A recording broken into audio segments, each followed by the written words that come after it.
미국과 중국의 강대강 승부를 펼치고 있는 무역 전쟁과 정치권에서 불붙은 화폐 단위 변경 논란 탓에 안전자산인 금의 인기가 커지고 있습니다. 일명 금테크라고 불리는 금투자는 골드바, 금펀드 등 종류도 다양한데요. 손해보지 않고 똑똑하게 금투자하는 방법 어떤 게 있을까요? 자세히 알아보겠습니다. 박연미 경제평론가입니다. 어서 오세요. 어서 오십시오. 안녕하세요. 평론가님, 요즘에 많은 투자자들이 이제 안전자산 쪽으로 좀 눈을 돌리는 네. 분위기인데 왜 이런 분위기가 형성이 되고 있을까요? 일단 아무것도 믿을 수 없다. 시중 경제 상황이 불안하다고 보는 거죠. 네. 경제 상황이 사실 안정돼 있을 때는 대세적으로 금값이 좀 떨어지는 게 일반적입니다. 그런데 지금은 보면 주가도 신통치 않다. 그렇다고 해서 자산 시장으로 딱히 눈을 돌릴 때도 없는데 미중 간의 무역 마찰은 갈수록 심화되는 분위기고 우리도 성장세가 주춤하다. 그렇다면 눈으로 보고 손으로 만질 수 있는 이 금, 여기에 투자를 해야겠구나 이런 생각이 드실 수 있는 거고 또 한 가지가 리디노미네이션 얘기가 한참 나왔잖아요. 네. 한국은행 총재가 어제도 검토한 바도 없고 구체적인 계획을 세운 바도 없다고 네. 거듭 부인을 했습니다만 시중에서는 여전히 가능성이 있다고 보는 것 같아요. 이런 것들에 대한 가능성을 고려하면 내가 지금 가지고 있는 돈의 가치나 자산의 가치가 뚝 떨어질 수도 있다는 걱정을 고액 자산가를 중심으로 하는 것 같습니다. 그래서 시중에서 이른바 금테크가 한창 각광받는 분위기입니다. 네, 이 전통적으로 이제 안전자산 하면 금도 있지만 뭐 달러나 엔화, 뭐 또 최근엔 사실 비트코인과 좀 부각되고 있는데 그래도 이 시장에서 금이 최고의 대안이라고 보시는지요? 글쎄, 금이 최고의 대안인지는 모르겠는데 네. 현재 상황에 사람들이 가장 큰 신뢰를 보내는 그런 자산임에는 분명한 것 같아요. 왜냐하면 이건 아마 특히 우리나라의 경우에는 여러 번 외환 위기를 거치면서 네. 그래도 변치 않는 가치, 믿을 만한 건 금뿐이더라 이런 경험치가 좀 축적이 되어 있기 때문인데 이건 사실 그 금값을 고시하는 시스템 때문이기도 합니다. 이게 국제 원달러 환율에 따라서 달러화로 표시를 하고 이 달러화 가치를 원화로 다시 환산을 해서 금값을 고시하기 때문에 그 아이러니하게도는 그 국제 금융시장에서 금이라는 현물 자산의 가치가 떨어지는 경우에도 네. 원달러 환율이 올라가면 국내 시장에서는 금값이 올라갈 때가 그럴 수 있거든요. 있겠네요. 그런 상황들을 그 연거푸 겪어 보시다 보니까 네. 그래도 금만한 게 없다 이렇게 생각하시는 분들이 많은 것 같네요. 그럼 최근에 금값은 오르고 있는 건가요? 많이 올랐습니다. 많이 올랐나요? 작년 9월 말 기준으로 네. 그때부터 이번 달 중순 사이 그러니까 네. 지금 한 8개월 사이에 1g당 금의 가격이 18% 가까이 올랐거든요. 와, 올해만 많이 해도 올랐네요. 한 상승폭이 10% 정도 되니까 네. 작년 9월 말이면 1g에 한 42,000원 돈에 사실 수가 있었는데 네. 올해 15일 기준으로는 올해 5월 15일 기준으로는 49,700원은 주셔야 살 수가 있으니까요. 상승폭이 사실 굉장히 큰 편입니다. 이건 역설적으로 얘기해서 우리 경제 상황이 그만큼 믿을 만하지 않았다 이런 반증으로 볼 수도 있습니다.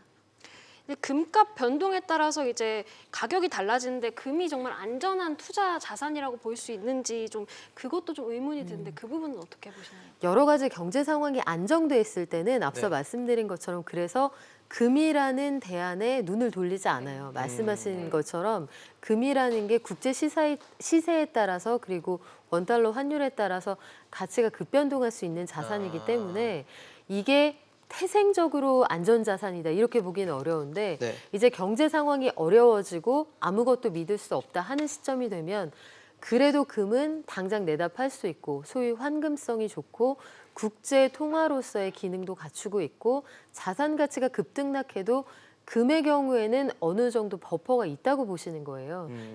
이게 정말 태생적으로 안전해서라기보다는 다른 걸 다 믿을 수 없어서 차선으로 선택하는 그런 자산이라고 보실 수 있습니다. 사실 지금 저희 방송을 보고 계신 시청자분들께서 가장 궁금해하시는 부분 중 하나가 아마 언제 그럼 나도 지금이라도 금테크에 뛰어들까 하는 부분일 것 같아요. 근데 아까 말씀하신 것처럼 이미 9월 달부터 한 18% 정도 올랐기 때문에 좀 늦은 거 아닐까라는 의구심도 들 것 같거든요. 어떻게 보십니까? 지금 투자를 하시라거나 하지 마시라거나 이건 너무 어려운 말씀이어서 제가 말씀드리기는 좀 조심스러웠는데 다만 불확실성이 단기간에 거칠 거냐라고 물으신다면 네. 불확실성이 뭐 오늘 내일에 일거에 해소될 것 같지는 않아요. 상황이 지금 뭐 여러 가지 뉴스를 통해 들으셨겠지만 미중 간의 근육 싸움이라는 게 뭐 하루 이틀에 끝낼 일은 아닌 것 네. 같고요. 당장 내년에 그 트럼프 재선이 있잖아요. 네, 그렇죠. 그때까지는 아마 이렇게 저렇게 여러 가지 해프닝이 많을 겁니다. 국제 금융시장에 그만큼 변수가 많을 거라는 얘기고요. 그렇다면 금 가격이 추가로 올라갈 여지는 남아 있는 것 같은데 네. 지금 들어가야 되느냐? 그건 너무 어려운 말씀이라 그건 제가 뾰족히 말씀 못 드리겠어요. 알겠습니다. 네, 그러면 이제 금테크를 본격적으로 하기 전에 이제 어떤 종류의 투자를 할 것인가 이것도 많이 궁금해하실 텐데 이제 금 투자 좀 어떤 종류가 있나요? 사실 다양해요. 생각하는 것보다 골드바라는 게 우리가 금괴다 해서 네. 하나에 1kg짜리 지금 시중에서 한 5천만 원 정도의 거래가 되는데 네.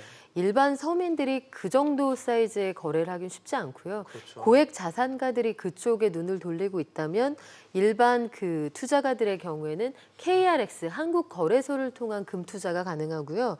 또 금 신탁 일반 은행을 통해 신탁을 하실 수도 있고 내지는 금 통장 그러니까 골드뱅킹이라고 해서 금에 투자하는 통장을 개설하실 수도 있습니다.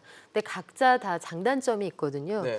일단 골드바의 경우에는 손에 잡히는 거니까 든든하시죠. 그렇죠. 그리고 그럴 것 믿을만하다 같습니다. 그런 느낌이 있으신데 네. 그 금을 현물로 사시면 무조건 일단 유통 과정에서 10%의 부가세가 붙습니다. 그러니까 10%의 부가세가 붙고 골드바의 경우에는 유통 수수료가 적게는 2%, 많게는 5%까지 붙으니까요. 적어도 15% 이상의 수익을 기대할 수 있다는 확신이 있어야 골드바를 사시는 게 유리하다는 계산이 나오죠. 한 5천만 원 정도 한다고 말씀하셨으니까 한 750만 원 정도는 되게 그렇죠. 내겠네요. 수수료 부담이 사실 굉장히 큽니다. 그리고 골드바를 시중 은행에서 사신다 했을 때에도 네. 은행별로 수수료 차이가 크거든요. 그런데 단가가 워낙 크기 때문에 수수료가 뭐 0.1% 차이만 나도 만만치 굉장히 큰 금액이 차이 날 수 있어서 네. 이건 비교해 보시는 게 필수적이고 네. KRX를 통한 이 금거래의 경우에는 증권사 계좌를 틀면 그 사고 파실 수가 있는 건데요.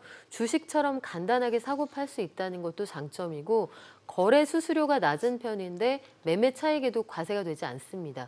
금 신탁의 경우에는 이게 최근 들어서 유산을 점진적으로 상속하는 하나의 수단으로 떠오르고 있는 부분인데요.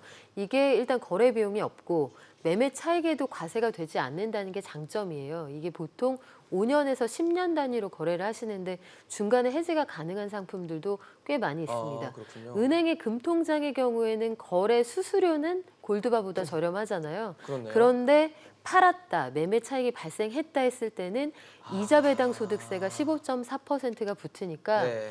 내가 지금 투자를 했을 때 세금 내고도 남는다는 계산이 나와야 되는 거예요. 네, 그렇다면 소액을 점진적으로 투자하시는 경우에는 개인적으로는 KRX를 통한 소액 거래가 가장 추천할 만한 방법이 아닐까 싶습니다. 워낙 방법이 좀 다양하고 아까 말씀하신 것처럼 비교를 직접 해봐야 될 부분들이 많은 것 같은데 금테크를 할 때 손해를 보지 않으려면 좀 전략적인 부분도 있어야 될 것 같거든요. 네, 사실 시점이 중요하기는 한데 이게 지금 들어가라 들어가지 말아라 이런 말씀 드리기 어렵다고 말씀드렸던 예. 게 과거에 삼성전자 주식을 사느냐 마느냐 그런 질문 많이 받았거든요. 네. 액면 분할 전에 200만 원 위로 훌쩍 올라갔잖아요. 그랬었죠. 그런데 80만 원이나 되는데 어떻게 사 하던 그 시점에 들어가셨어도 200만 원이면 차익이 꽤 그렇죠. 발생을 100만 하잖아요. 원이 근데 넘게 하니까. 문제는 무릎에서 사서 어깨에서 팔라고 하는데 어깨가 어딘지 모른다는 그렇죠. 게 문제예요. 여기가 어깨인지 아닌지. 그래서 금 투자를 하실 때는 여기에 소위 올인하시는 건 너무 위험하고요. 네. 자산에서 어느 정도 그 여유가 있는 부분, 그 부분에 대해 소액을 점진적으로 좀 늘려가시는 방법이 좋을 것 같고 뭐 유산 상속 이런 부분에 대해서 혹은 아니면 노후에 자금으로 사용하시기 위해서 조금씩 소위 갯돈을 붓는다, 내가 나한테 퇴직금을 준다 이런 개념으로 소액을 장기간 투자하시는 거 이런 방법은 뭐 크게 나쁘지 않을 것 같습니다. 네, 알겠습니다. 최근 뭐 불확실성이 커지고 있는 상황에서 금테크 관련해 박영미 경제평론가와 얘기 나눠봤습니다. 말씀 감사합니다. 고맙습니다. 잘 들었습니다.